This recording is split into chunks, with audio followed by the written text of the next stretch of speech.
Les rencontres à lire, c'est comme vous avez pu le suivre dans nos divers reportages, les actualités littéraires, les rencontres d'un lecteur, mais pas seulement.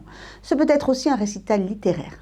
Le récital littéraire de Timothée Laine est interactif, puisqu'il est créé au hasard des souhaits du public. Il puise les textes à interpréter parmi sa liste riche de 110 auteurs qu'il a mémorisés. Cela a étonné et enchanté le public. En voici un aperçu.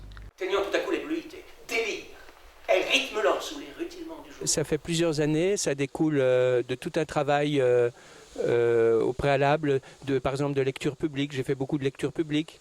Et puis seulement après plusieurs années de rencontres avec le public, j'ai pu imaginer ce concept de récital de voix parlée à la carte, c'est-à-dire interactif avec le public, puisque c'est le public qui fait le programme des manifestations. Comme si l'or, avant,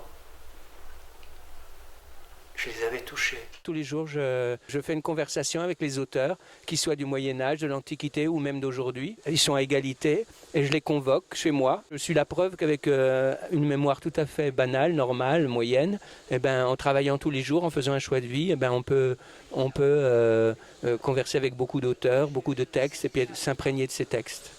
J'ai l'impression que chaque poème m'élève, exige de moi quelque chose, de faire quelque chose de cette vie avec les autres, avec justement toutes ces écritures.